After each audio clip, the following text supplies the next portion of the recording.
Welcome to the deep dive. Today we're really getting into neuro-linguistic programming, NLP. It's this fascinating field, that unpacks how our minds are kind of programmed and how that affects, well, pretty much everything. We've pulled together a whole range of sources, foundational texts, practical workbooks, a lot. Our mission here is to go beyond just the basics. We want to pull out the really powerful insights, maybe some surprising facts too, so you can get a real handle on these, influential tools and ways of thinking. Yeah, and it's definitely more than just a list of techniques. It's really a way of understanding how we operate internally. What we're looking at today is very practical. Tools and a mindset that can genuinely increase your personal choice, your freedom. It's about unlocking how our internal processing actually works and, crucially, how we can start to consciously influence it. Okay, so let's unpack that straight away. NLP. What is it, fundamentally? Because it seems, at its heart, it studies how we structure our own subjective experience, how we think about our values, beliefs, those emotional states that can be so tricky, how we build our internal world from, just raw experience, and then how we give it meaning. The core idea, and this comes right from the source, is no event has meaning in itself. We give it meaning. That's pretty huge, isn't it? It absolutely is. Huge. And if you look at where NLP came from, it started by modeling excellence. Researchers literally watched people who were amazing communicators, great therapists, people getting results, and they systematically studied how they did what they did. Not just the words, but the whole process. And that grew into this systemic study of human communication, internal stuff. What's really striking, I think, is that NLP isn't just rules, it's an attitude. It's about being curious, exploring, even having fun with it. It works on this principle. If one person can do something incredibly well, you can figure out their internal strategy, model it, and teach it to someone else. And these tools, they're used everywhere now: sports, business, training, education, internationally. Yeah. Right, yeah. And to make these ideas less abstract, the sources have a couple of classic stories that really hit home. The first one, it's about a boy asking his mom about NLP. She tells him, "Go ask your granddad about his arthritis." So he does, and the old man sighs, talks about how bad it is, especially in damp weather, how he can barely move his fingers. You see the pain on his face. Then the mother says, "Okay, now ask him about the funniest thing you did when you were tiny." Ah, yeah, I know this one. And instantly, the granddad's face just lights up. He starts telling this vivid story about the boy playing Father Christmas with talcum powder everywhere. The arthritis isn't gone, obviously, but in that moment, just by shifting his focus, the mother changed his entire emotional state. It just perfectly shows how we assign meaning and how our internal state really shapes our experience right then and there. Exactly. It's a beautiful illustration. And the second story, it's this great little parable. A wise man rides into a village. 3 brothers are arguing over their dad's will, 17 camels. The will says half to the oldest, a third to the middle, a ninth to the youngest. Which is impossible with 17 camels. You can't divide them like that. Right. So the wise man sees this mess, and he says, "Look, take my camel temporarily." Adds 1 to the mix. Exactly. Now you have 18. Suddenly the math works. Oldest takes half 9, middle takes a third 6, youngest takes a ninth 2. That adds up. 9 plus 6 plus 2. 17 camels. 17, so what's left? The wise man's camel. He says, "Oh, look, the one left over is mine." Takes it back. Everyone's happy. Brilliant. It's creative problem-solving 101. Reframing the whole thing by adding one element. It's not about changing the facts, but changing the perception. And both stories just nail NLP's focus on experience from the inside, Our reality isn't just what happens out there, it's how we interpret it, how we internalize it. The granddad's pain was real, but its meaning in that moment shifted. His experience changed. The camel dispute. It wasn't solved by changing the will, but by changing the perception of the problem. Adding that temporary resource allowed a creative reframe. It's all about how our internal representations shape everything, and crucially, that we can influence them. Yeah, that makes perfect sense. And that leads us right into the core principles, the sort of guiding ideas of NLP. They call them presuppositions. And the key thing is they're not presented as absolute truths. They're principles of conduct. The idea is if you act as if these are true, well, that alone can lead to some really powerful changes in your life. Absolutely. They're like useful assumptions. Let's dive into a few impactful ones, maybe the most famous. The map is not the territory. Right. Heard that one before. The deep insight there is, if you feel stuck or limited, you're usually not fighting reality itself. You're fighting your internal map of reality, your interpretation. The real power, the freedom comes from realizing you can change the map, redraw it, expand your possibilities instead of trying to force the world to fit your limited view. That's empowering. Change the map, not the territory. Exactly. Then there's having a choice is better than not having a choice. Seems obvious, maybe, but it emphasizes that actively increasing our options in any situation directly leads to more freedom, more influence over our own lives. Okay. More choices, more freedom. And linked to that, a really compassionate one, people make the best choice they can at the time. Now, this isn't about excusing bad behavior, right? It's about recognizing people operate based on their current understanding, their current map, their available resources at that moment. So the goal isn't judgment, it's how can we give ourselves and others better choices, a better map with more options for next time. That completely reframes how you look at mistakes or things you regret, or even how you see other people's actions. It does. It shifts you towards understanding and resourcefulness. And another fundamental one for understanding behavior. Every behavior has a positive intention. Okay, that one might need some unpacking, even negative behavior. Even seemingly destructive stuff, at some level, that behavior is trying to achieve something the person values. Like someone might lash out angrily. The positive intention might be maybe trying to protect themselves or establish a boundary, even if the way they're doing it is really unskillful or harmful. The power here is separating the intention, the protection from the action, the lashing out. Then you can find better, more useful ways to achieve that same positive goal. I see. So you validate the underlying need, but look for a better way to meet it. Precisely. And one last one, really practical. Self-development is the equivalent to putting your own mask on first, like on an airplane. Right. Secure your own oxygen mask before helping others. Exactly. You need to work on yourself first, ensure you're congruent, resourceful, aligned inside.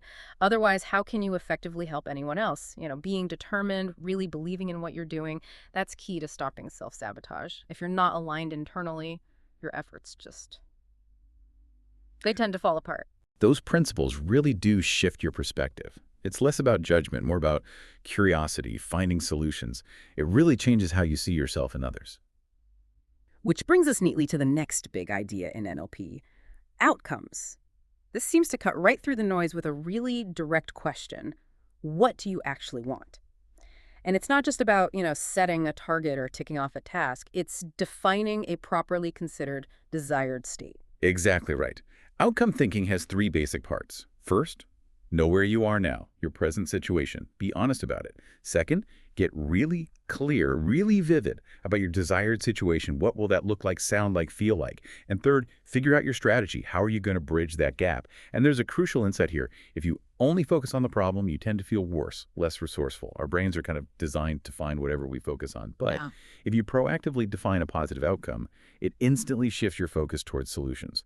You feel more capable, more resourceful just by defining what you do want. I really like that. Shifting focus from problem to outcome. And the sources mention something fun called hugs. Yes. Huge, unbelievably great goals. Okay. These aren't just daydreams. They're those big, long-term, really compelling goals, things that connect deeply with who you are, your identity, your core values. They're the kind of goals that can genuinely shape your life. Like become a published author or start my own charity, those kinds of things. Exactly, those deeply felt aspirations. And to actually achieve those hugs, or any outcome really, the sources talk about 3 keys to achievement. They're all about our beliefs. It's possibility, ability, and worthiness. The PAW process, they call it. Possibility, ability, worthiness. Okay. Yeah, because our beliefs, they act like self-fulfilling prophecies, don't they? If you truly believe you can't do something, you probably won't even try effectively.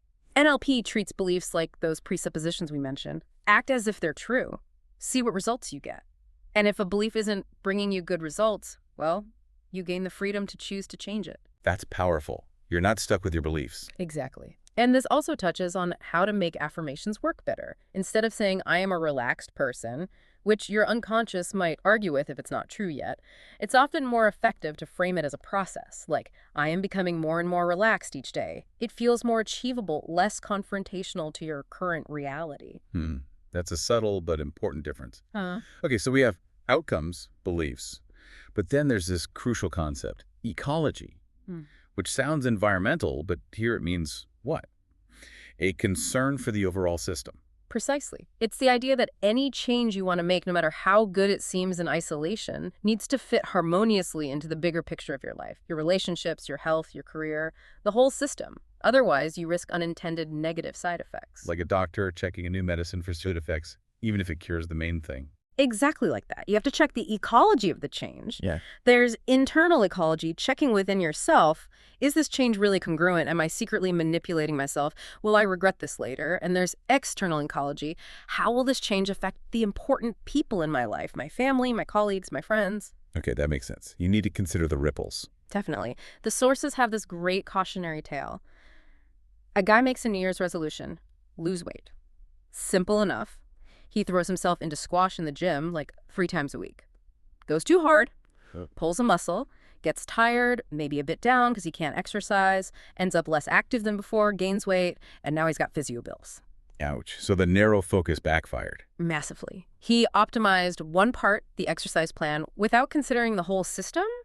His body's limits, his energy levels, his motivation, the whole system ended up working less well. It really hammers home why you need to pay attention to those gut feelings, those little intuitions, that sense of, something's not quite right here during an ecology check. They're important signals. Got it. Ecology check is vital. Okay, let's shift gears slightly and talk about how NLP looks at learning. It seems broader than just, studying for a test. It's framed as self-development, learning to act, think, feel differently, adapting. That's it, exactly. And it's important to distinguish learning from, say, teaching or just education in the traditional sense. The word education itself actually comes from Latin educare, which means to draw out. Ah, interesting. Drawing out resources. Yes, which fits perfectly with the NLP idea that everyone already has the resources they need or they can get them. It's about accessing them. Now, traditional learning models often talk about 4 stages, right? Unconscious incompetence, you don't know what you don't know. Right. Then conscious incompetence, you don't know. Then conscious competence, you can do it, but you have to think about it. And finally, unconscious competence, you can do it automatically without thinking. The standard 4 stages. But the NLP sources add a 5th, really aspirational stage: mastery. This is where the skill becomes so fluid, so intuitive. It's like beautiful to watch. People enter that flow state. Okay, mastery. That sounds like a high bar. It is. They mentioned potentially needing 1,000 hours for conscious competence, maybe up to 25,000 hours for true mastery. Wow. But good teaching, and especially NLP modeling learning from masters, can be significant shortcuts. They help you internalize the structure of mastery much faster. That makes sense. Shortcuts are good. And this connects to the idea of the learning zone, doesn't it? Yes, exactly. That's sweet spot. Where the perceived difficulty of what you're learning matches your perceived resources, your skills. When you're in that zone, learning feels enjoyable, engaging, effective. As opposed to the anxiety zone, where the difficulty feels way higher than your resources, so you just feel overwhelmed. Or the drone zone. Right, the drone zone, where your resources are way too high for the challenge, so you're just bored, utterly disengaged. It really shows how critical your emotional state is for actually learning anything effectively. Hugely important. And the sources also distinguish between 2 levels of learning. There's simple learning, sometimes called single loop. This is about closing a gap, fixing a problem, but within your existing assumptions. Like taking a painkiller for a headache solves the immediate issue. Perfect example. Or a factory just buying a faster machine to meet demand without questioning the demand itself. Okay, simple, single loop. And the other? Is generative learning double loop learning. This is where you step back and question the underlying assumptions themselves. So the headache sufferer asks, why am I getting these headaches? Which might lead to changing diet, stress management, big lifestyle shifts. Getting to the root cause. Exactly. Or the factory asks, is investing in this product line even the right thing long term? Maybe the market's shifting. That might lead them to develop entirely new products. It's learning at a deeper systemic level. That's where real transformation happens. Okay, this next part feels really central to NLP. Neurological levels. This sounds like a powerful framework. It is incredibly powerful. It's a way of organizing and understanding our experience, our problems, our resources in a kind of hierarchy. So what are the levels? Okay, starting from the outside in, you have environment, where and when. Yeah. Behavior, what you specifically do. Capability, how you do it, your skills. Beliefs and values, why you do it, what's important, what you believe is true. Identity, who you are. And sometimes beyond identity, purpose, spirituality, connection to something larger. Well, okay. Environment, behavior, capability, beliefs and values, identity, beyond. And the sources give this brilliant example. Take the sentence, I can't do that here. Okay. If you stress, I can't do that here, it points to identity. Right. Stress can't, it's a belief, I can't. Capability. Or lack of it. Could be. Or a belief about capability. Stress due, it's capability. Stress that, it's the specific behavior. Stress here, it's the environment. Just changing the emphasis completely changes the level, the meaning. Exactly. And the crucial insight isn't just labeling the level.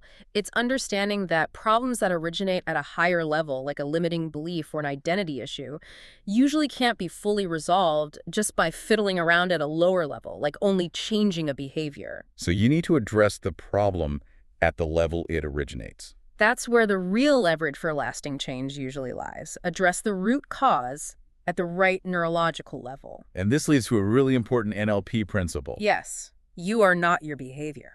That sounds simple, but profound. It is, because confusing someone's identity with their actions is incredibly damaging.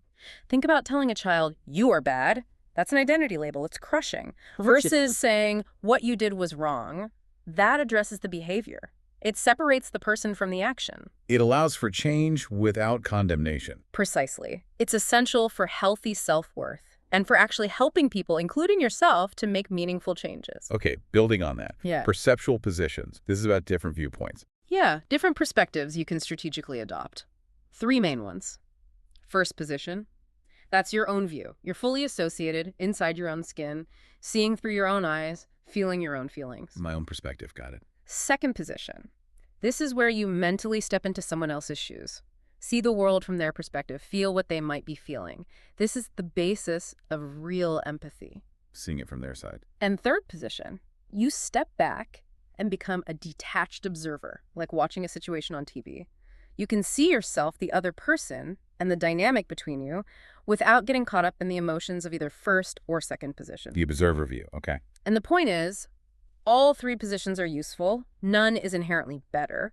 The richest understanding, the best decisions, often come from gathering information from all 3 perspectives, like when you do that ecology check we talked about. Right, you'd want to consider your view, the other person's view, and the overall system view. Exactly. And to navigate these positions effectively, especially second position, you need rapport. Rapport. That's about connection, right? It's the quality of mutual influence, mutual respect, connection in a relationship. It's crucial. And it's not about manipulation. It's built on genuine interest, a real willingness to try and see the world from their point of view, understand their map. And when you have rapport, It naturally builds trust, which then connects to pacing. Pacing means meeting someone where they are, understanding their current state, their model of the world, before you try to lead them anywhere new, whether that's to a new idea or a different feeling or a new action. Pace first, then lead. okay, pace and lead. And how do you actually build rapport, practically? Well, it often involves matching certain elements, subtly. Again, not mimicking, but aligning. Body language is huge. You might subtly match someone's breathing rhythm, their posture, maybe some gestures, level of eye contact. Nonverbal stuff. Very powerful. Also, voice tone, matching their speed, volume, rhythm, and language, too. Picking up on their keywords, the words they repeat, Yeah. and also their predicates. Predicates. What are those? They're the process words that often indicate someone's preferred sensory system at that moment. Visual people might say, I see what you mean, or that looks good. Auditory people, I hear you, that sounds right. Kinesthetic, I need to get a handle on this. I feel that's the way to go. So matching those words shows you're speaking their language. Exactly. And the sources emphasize, non-verbal matching is far more powerful than verbal agreement. It communicates understanding and alignment at a much deeper, unconscious level. You just need to be subtle and genuine about it. Okay, nonverbal is key. Fascinating. Let's dive into our inner landscape now, starting with emotional state. The sources say emotion is contagious, which we all kind of know, but also that it can work outside in. Yeah, that's a really interesting finding confirmed by research. You can consciously change your physiology, like deliberately put a smile on your face, stand up taller, and it can actually shift your internal emotional state. So fake it till you make it, kind of. To some extent, yes. The mind and body are intrinsically linked. It's a feedback loop. Change one and you influence the other. And this leads to distinguishing between being associated and dissociated. Yes, a critical distinction for managing states. Associated means you are fully inside the experience, right here, right now, feeling the feelings, seeing through your own eyes. It's great for fully enjoying pleasant memories, really savoring good moments, or for practicing a skill you want to be fully in it. Okay, associated inside the feeling. Dissociated means you're thinking about the experience, but from a distance, like you're watching yourself in a movie or seeing it on a screen. You're detached. Stepping outside it. Exactly. And this is incredibly useful for dealing with uncomfortable or traumatic memories. It lets you analyze them, learn from them, gain insights without having to relive the full intensity of the negative feelings. It creates a safe distance. That sounds incredibly useful. And connected to states are anchors. Yes, anchors are everywhere. An anchor is basically any stimulus, anything you see, hear, feel, smell, or taste that consistently triggers a particular internal response or emotional state. Give me some examples. Sure. Visual anchors. A national flag might trigger patriotism. A brand logo triggers feelings about that brand. Auditory. Think how a specific song can instantly change your mood. A catchy jingle makes you think of a product. Right. Music is a huge one. Kinesthetic anchors. The feeling of sunshine on your skin might trigger relaxation. A certain touch might evoke comfort or maybe discomfort. The taste of chocolate might trigger pleasure. Okay, so they can be anything sensory. Anything. And they can be set really quickly with one intense experience. Think about how a phobia can start suddenly. Or they can be built up through repetition over time, like advertising jingles. So are we just stuck with these anchors? Absolutely not. That's the empowering part. NLP offers practical ways to consciously manage your state because the mind and body are one system. You can use a break state, deliberately interrupting an unhelpful state to move to neutral. A quick joke, changing your posture, thinking about something completely different can often do it. Just interrupting the pattern. Exactly. And you can do resource anchoring. This is where you deliberately set up anchors for positive, resourceful states. Like maybe you recall a time you felt really confident, fully associate into it, and then at the peak of that feeling, you create a specific anchor, maybe squeezing your knuckle. Repeat that a few times. Then later, when you need confidence, you fire the anchor, squeeze your knuckle, and it helps bring back that confident state. Very useful for things like public speaking. Setting your own positive triggers. Cool. Yeah. And there are more advanced things, too, like collapsing anchors, firing a positive and a negative anchor simultaneously to kind of neutralize the negative one, or chaining anchors, setting up a sequence of anchors to lead you smoothly from one state to another, perhaps from feeling nervous to feeling calm and then confident. Okay, lots of tools there. What about metastates? States about states. Right. This is getting a bit more sophisticated. A meta state is having a state about another state. So instead of just being angry, you might be curious about your anger, or maybe amused by your own frustration, or perhaps ashamed of your fear. So it's like a higher level commentary on the first feeling. Kind of. They tend to be more cognitive, more cerebral than the primary emotion, and they can be really useful. Being curious about your anger can act as a break state itself, lessening the intensity.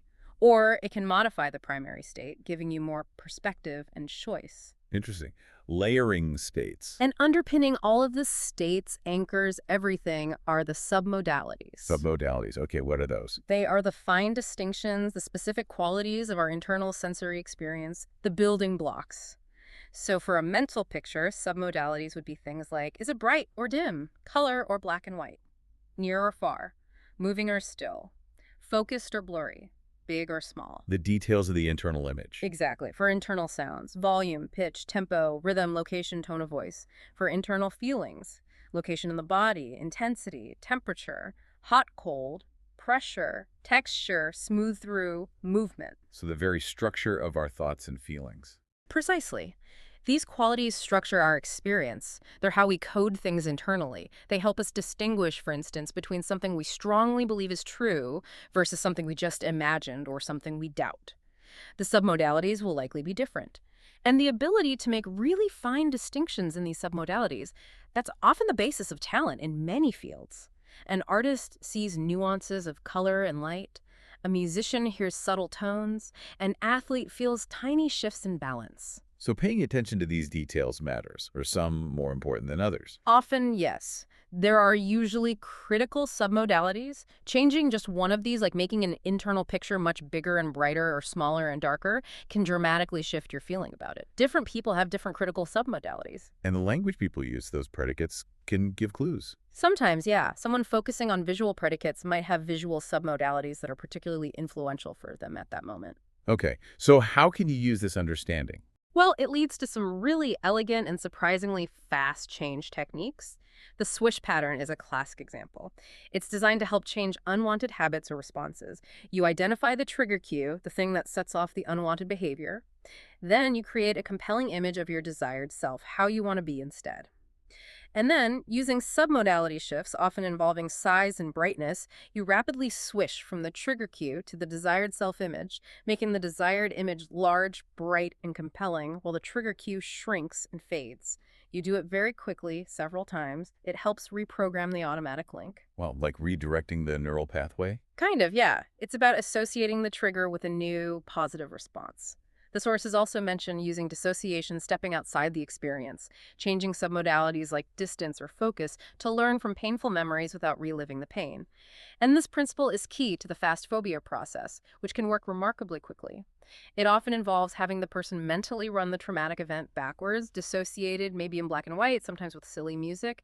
It scrambles the old neurological coding. Running it backwards. Yeah. That's counterintuitive, but makes sense if you're trying to break the pattern. Exactly. It disrupts the old fear response. Okay, one more piece of the inner landscape. Timeline. How we experience time. Yeah, we all have a subjective sense of time, how we organize our past, present, and future internally. NLP identifies two main orientations. Some people are typically in time. They experience time sequentially, with the past behind them, future in front, and the present all around them. They're fully associated in the present moment, often lose track of time when engrossed. Great for immersion, less great for planning, maybe. Okay, in time, immersed in now. Others are predominantly through time. They tend to see their timeline laid out in front of them, perhaps left to right or near to far. They can see past, present, and future simultaneously from a more dissociated perspective. They're usually very aware of time passing, good at planning and organizing, but maybe less fully immersed in the present moment. Through time, observer planner. Right. And neither is right or wrong. The real power comes from having flexibility, being able to consciously shift your timeline orientation depending on what's needed. Need to plan, go through time. Need to enjoy the moment, go in time. It's a powerful resource. Flexibility seems to be a recurring theme here. Ah. Okay, let's move on to strategies.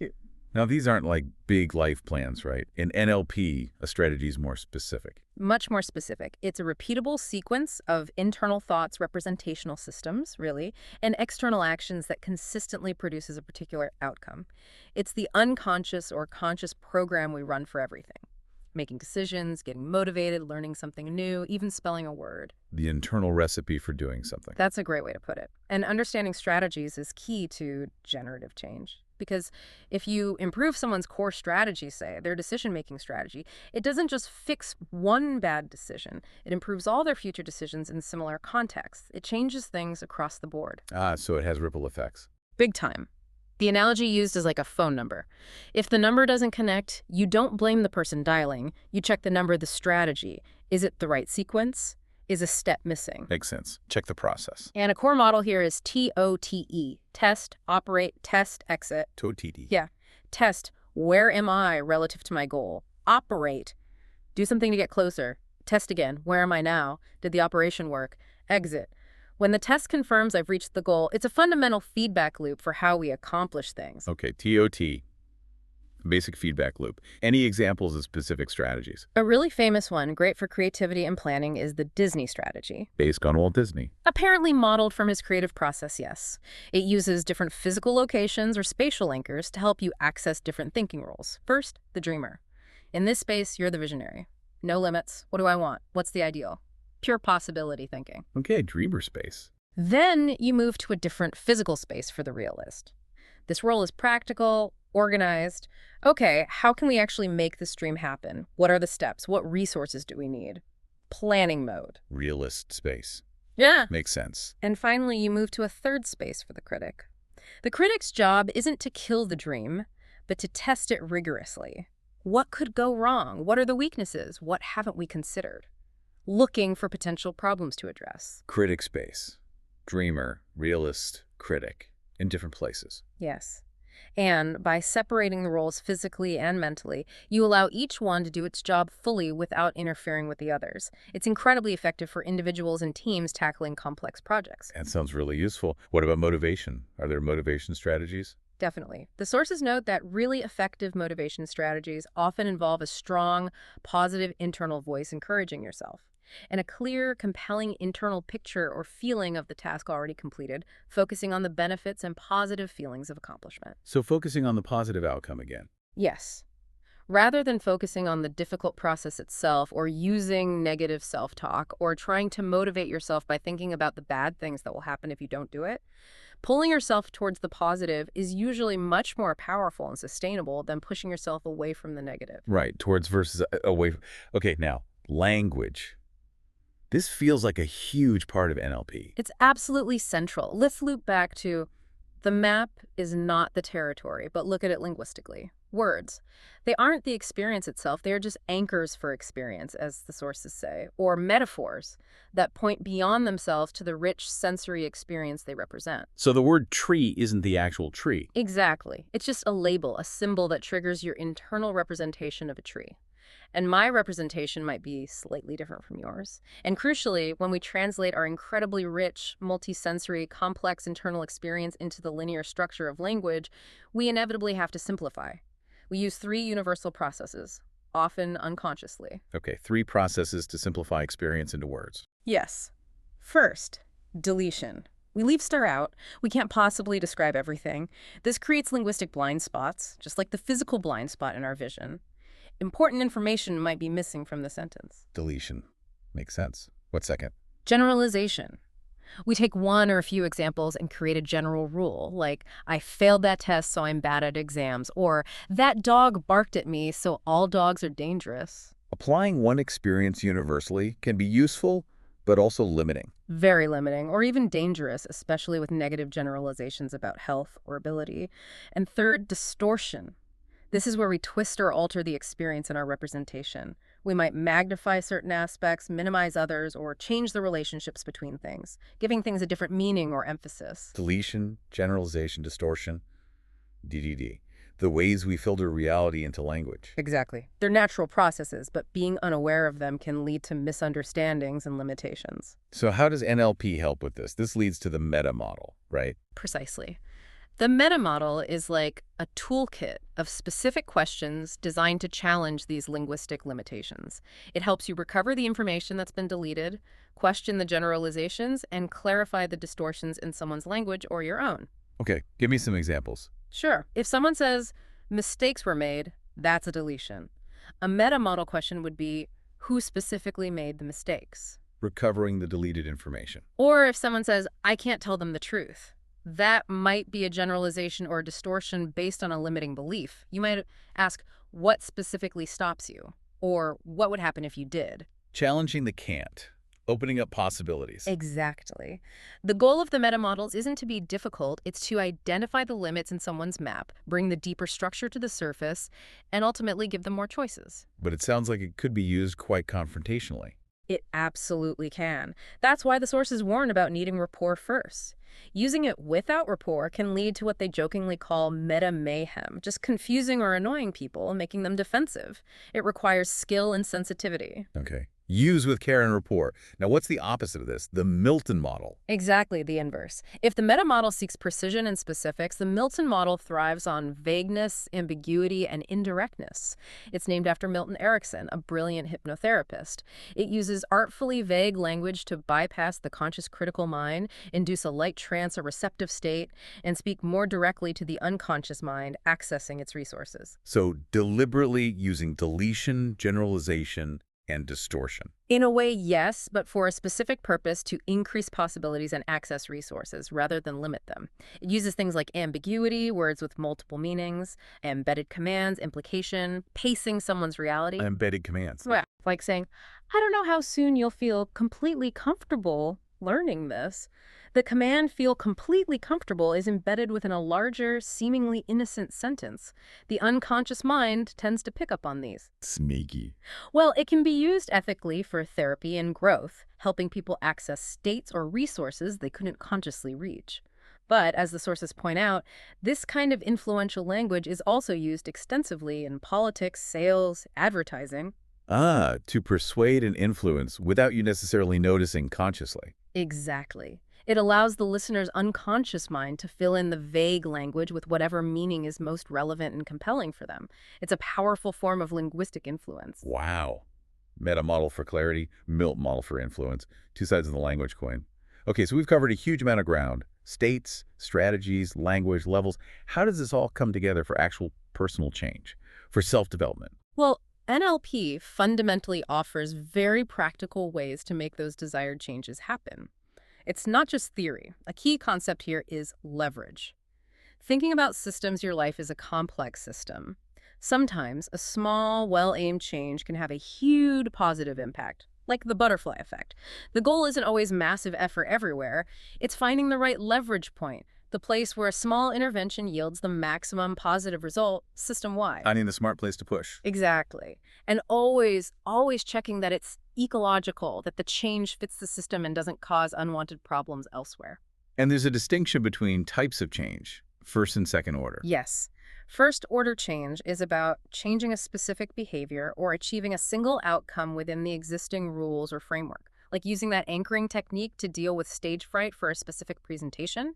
You fix the immediate problem in that context. Minimal side effects, usually. It's a localized fix. Okay, fixing one thing. Second order change is deeper. It's generative. It changes the underlying rules, the thinking, the pattern itself. It often leads to multiple positive outcomes across different areas of life because it shifts the core programming.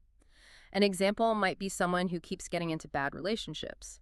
First order change might be fixing the problems in the current relationship. Second order change would be addressing why they are drawn to that type of partner in the first place, changing the underlying beliefs or patterns. It's a change at a higher neurological level. A more fundamental shift. Exactly. It changes the system itself, not just one symptom within it. And all those elements we've discussed, calibration, noticing subtle cues, congruence, internal alignment, flexibility, if it's not working, change it. Modeling, learning from excellence, outcomes, knowing what you want. These are the principal elements that weave together to make both first and second order change possible. They're the dynamic toolkit. Right, they all interact. And bringing it right back to listener, you and your journey. The sources are really clear. NLP is, maybe first and foremost, a tool for self-development. It really emphasizes developing skills like the ability to choose your emotional state, not just being reactive, but proactive. Huge. And choosing your beliefs. Realizing that beliefs aren't fixed truths carved in stone, but assumptions you can evaluate and change if they're not serving you. Taking conscious control of your internal programming. So what are some concrete first steps someone could take inspired by this? Well, the sources suggest a few actionable things. First, knowing yourself. Use that neurological levels framework we talked about. Look at different areas of your life, health, career, relationships, finances. Evaluate them through those levels: environment, behavior, capability, beliefs, values, identity. Where are things working well? Where are the challenges? Where might the leverage points for change be? Okay, use the levels as a self-assessment tool. Second, finding pleasure. Simple, but powerful. Make a conscious list of things you genuinely enjoy. Big things, small things, doesn't matter. A good cup of coffee, a walk in nature, listening to music, talking to a friend. And then when you do them, consciously choose to be associated. Be fully present. Immerse yourself in the sensory experience. Maximize the enjoyment. Happiness often comes from accumulating these small pleasures. Be present for the good stuff. I like that. And third, a really profound one, firsthand experience. Make a conscious effort to base more of your decisions, your opinions, your understanding of the world on your own direct sensory experience and your own internal insights. Rely less on secondhand information, what others tell you, what the media says. Trust your own perceptions, your own gut feelings, your own map of the territory more. Calibrate your own internal compass. Trust yourself more. That's a big one. Well, this has been incredibly insightful. We've covered so much ground. Our aim with this deep dive was really to give you that shortcut, that comprehensive understanding of NLP, showing how getting a handle on your own mind's programming can unlock really powerful new choices and insights about yourself and how you interact with the world. Absolutely. And maybe just a final thought to leave you with, something the sources touch on. Life is a series of small decisions leading to large changes. So perhaps consider, how could becoming more aware of your own internal programs, the strategies you run, the way you assign meaning, the states you enter, how could that awareness help you make different small decisions? What small decision might you make today using some of these ideas that could potentially set a large change in motion for your future? Something to ponder. A great question to end on. Thank you so much for joining us on this deep dive into NLP. We really hope it sparks some insights. We invite you to continue your own journey of discovery.